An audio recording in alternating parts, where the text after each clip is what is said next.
Halo semuanya, balik lagi di YouTube channel aku, Vinky Firsyafardia dari Teknologi Pangan B 2019 dari Universitas Diponegoro dengan NIM 230011911.002. Nah, di video kali ini aku akan menjelaskan dan melakukan uji hedonik dalam praktikum sensoris. Nah, uji hedonik itu apa sih? Uji hedonik memiliki prinsip panelis diminta untuk memberikan tanggapan pribadinya mengenai skala kesukaan ataupun skala ketidaksukaan dalam bentuk skala hedonik. Nah, sebelum aku bahas, simak dulu yuk video aku dalam pengujian uji hedonik. Kali ini aku akan mencoba uji hedonik yang rasa asin. Nah, untuk rasa asin aku menggunakan produk dari keju slice, dan di sini aku udah ada 3 keju. Yang pertama ada keju Kraft Mac Sosis. Warnanya sebelum aku coba, ini warnanya Mac itu jauh lebih putih. Tuh bisa dilihat kan. Terus warna Sosis yang lebih kuning dan warna Kraft yang di tengah-tengah. Nah, sekarang aku mau coba dari keju Kraft. Keju Kraft ini dia asin. Menurut aku dia keju yang cukup asin. Terus teksturnya beneran lembut. Asin di sini menurut aku pas ya. Aku mau coba yang Mac. Jadi lebih mudah patah. Baru buka pakai. Ini jauh lebih lembut, lebih banyak rasa susunya, enak dan nggak terlalu asin. Coba dulu yang Sosis. Nah, dari sini dia lembut juga ya. Kalau yang Sosis dia lebih asin daripada Kraft. Ini asin banget menurut aku, dan dia gampang melt di mulut. Aku lebih memilih Kraft. Kenapa? Karena rasa kejunya lebih ada daripada Mac, tapi nggak terlalu asin ke asin Sosis.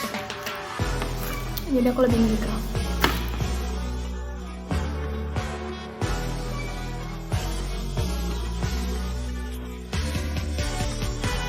Ini selanjutnya aku bakal cobain dari rasa umami. Nah, untuk rasa umami aku bakal pakai produk ciki-cikian atau snack. Nah, di sini udah ada 3, yaitu ada dari Taro, dari Potabi, dan ada Citato. Nah, ini dari bentukannya udah beda-beda semua ya guys.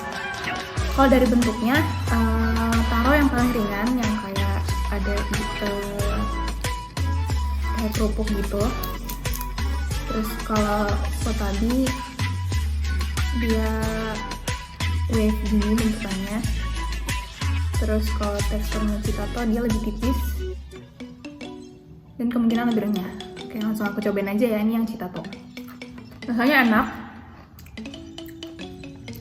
sedikit ada manisnya mungkin dari seaweednya, tapi bukan manis yang mengganggu, dan rasa asinnya nggak terlalu asin. Teksturnya juga enak, renyah. Ini yang Potabi.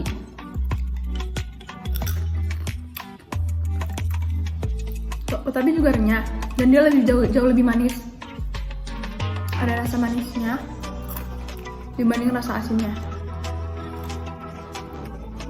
Cuma untuk renyahan lebih renyah Citato sih, mungkin karena bentuknya yang benar-benar lebih tipis. Sekarang aku cobain yang Taro. Karena bentukannya beda, dia langsung melt di mulut, jadi cepet banget telurnya. Rasanya asin, jauh lebih asin dari keduanya, dan menurut aku lebih banyak rasa asin daripada rasa seaweednya. Jadi untuk ketiganya aku lebih milih Citato.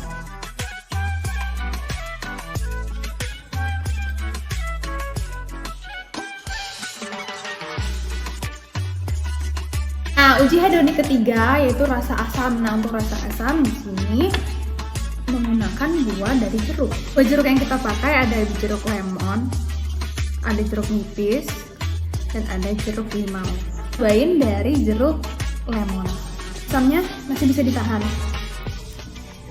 Rasanya juga seger. Masih terbilang rasa asam yang enak. Sekarang aku mau cobain jeruk nipis. Ini aftertaste yang pahit di lidah. Terakhir, jeruk limau. Enak. Ada pahitnya, lebih banyak pahitnya daripada nipis. Ketiganya tadi aku lebih memilih jeruk lemon, nah karena jeruk lemon ini memang segernya pas, asamnya juga pas, masih bisa ditahan.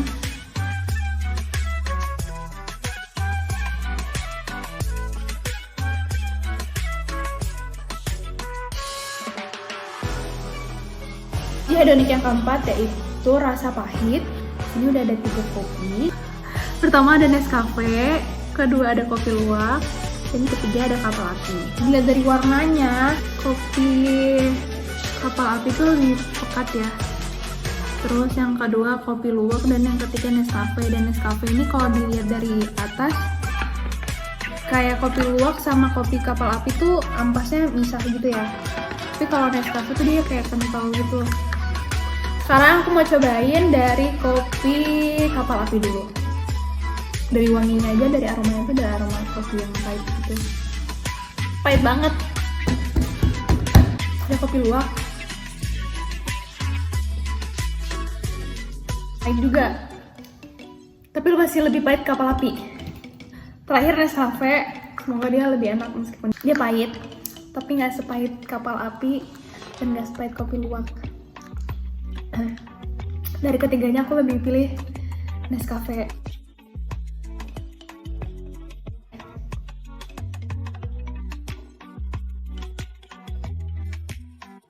Kayaknya udah uji hedonik yang kelima, mana ini udah uji hedonik yang terakhir, yaitu uji hedonik dengan rasa manis. Nah, rasa manis di sini aku pakai dari produk teh kemas. Dari warnanya, teh fresh tea itu yang paling gelap, terus yang kedua ada di teh kotak, dan yang paling jernih ada di teh botol. Jadi aku cobain yang teh botol dulu. Manis tapi rasanya agak pahit sedikit, kayak ada aftertaste pahit gitu. Lanjut ke teh yang kedua yaitu teh kotak. Teh kotak manisnya pas, nggak ada aftertaste-nya, segar sih. Teh melatinya juga terasa. Terakhir yaitu dari teh fresh tea. Ini warna yang paling gelap. Kalau teh fresh tea, aroma melatinya ada banget, manis banget, dan gak enak juga di tenggorokan karena terlalu manis. Dia beneran manis, jauh lebih manis daripada yang lain. Jadi untuk ketiganya aku paling suka dari teh kotak karena manisnya pas, rasa jasminnya juga terasa, dan gak ada aftertaste sama sekali. Uji hedonik yang pertama aku lakukan yaitu pada keju. Nah, pada keju itu dari ketiganya aku memilih keju craft karena aku menyukai rasa, aroma, tekstur, dan warnanya. Nah, aroma pada keju itu disebabkan dari asam laktat yang ada pada keju, dan untuk teksturnya disebabkan oleh kadar lemaknya, dimana semakin besar kadar lemak pada keju, maka teksturnya semakin lembut dan warnanya semakin cerah dan menarik. Sedangkan jika kandungan lemaknya sedikit, maka teksturnya akan lebih keras dan warnanya semakin pucat. Seperti pada keju Mac, aku merasakan teksturnya yang mudah patah dan warnanya yang lebih pucat. Kan untuk keju yang berwarna kuning itu disebabkan adanya kandungan beta-karoten, di mana beta-karoten mengandung pigmen kuning dan dapat larut dalam lemak. Nah, untuk rasa manis pada keju disebabkan oleh kandungan laktosa dalam susu. Sedangkan untuk rasa asin disebabkan oleh klorida, sitrat, dan garam-garam mineral lainnya. Nah, pada rasa umami, aku memilih Citato Light karena aku sangat suka pada tekstur dan rasanya. Rasa umami itu pas banget. Nah, rasa umami itu disebabkan ada kandungan IMP, GMP, dan MSG atau monosodium glutamat. Nah, pada snack-snack yang kita gunakan mengandung perisan rumput laut, di mana rumput laut sendiri mengandung asam glutamat bebas sehingga menciptakan rasa umami. Nah, asam glutamat itu termasuk dalam asam amino yang terkandung dalam nori atau rumput laut. Nah, di rumput laut juga memiliki asam amino lainnya seperti alanin dan glisin. Nah, untuk rasa pahit menggunakan rasa pahit yang ada pada bubuk kopi. Nah, dari rasa pahit itu aku memilih kopi dari Nestle karena teksturnya yang kental dan tidak terlalu banyak ampas. Nah, kopi bubuk itu dibuat dari biji kopi yang disangrai, digiling, dan ditumpuk hingga menjadi serbuk halus. Pada kopi itu mengandung 2 kandungan yang sangat populer nih, ada kafein dan kafeol. Nah, kafeol ini yang menyebabkan aroma khas pada kopi. Nah, selain itu juga, kopi mengandung senyawa volatil yang tertangkap pada indera penciuman manusia.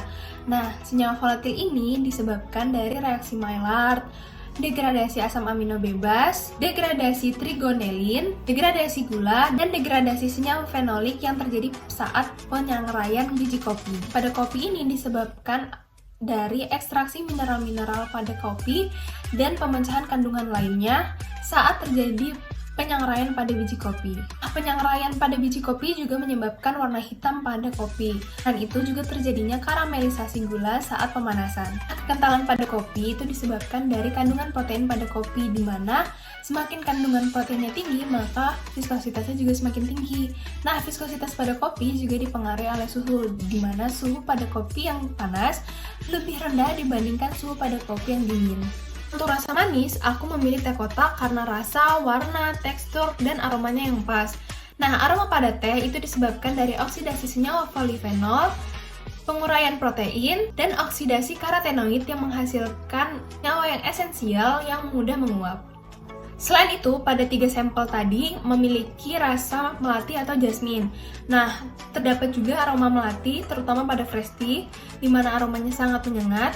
Nah, aroma melati ini disebabkan karena melati sendiri memiliki minyak yang dapat memberikan aroma yang khas. Nah, warna coklat pada teh itu disebabkan adanya kandungan zat katekin yang mudah teroksidasi jika terpapar udara. Selain itu, saat proses penyeduhan, terdapat asam galat dan katekin yang terurai menjadi tearubigin. Nah, tearubigin ini memberikan warna coklat pada teh. Unik rasa asam, yaitu menggunakan rasa dari jeruk. Aku memilih rasa jeruk dari lemon. Asam pada jeruk itu memiliki rasa asam yang beda-beda. Nah, itu disebabkan karena pH-nya yang berbeda pula. Seperti pada pH jeruk nipis, yaitu 2,25, lebih rendah daripada pH pada jeruk lemon, yaitu 2,3. Selain itu, rasa asam juga disebabkan adanya rasa asam sitrat dan asam-asam organik yang ada pada jeruk. Nah, saat aku mencicipi jeruk nipis dan jeruk limau, aku merasakan adanya rasa pahit. Nah, rasa pahit ini ternyata disebabkan karena adanya kandungan limonoid dan senyawa glikosida flavonoid. Itu tadi mengenai uji hedonik, dari mulai mencicipi hingga menjelaskan apa saja penyebab dari rasa yang aku rasakan. Sekian videonya, semoga bermanfaat. Thank you for watching.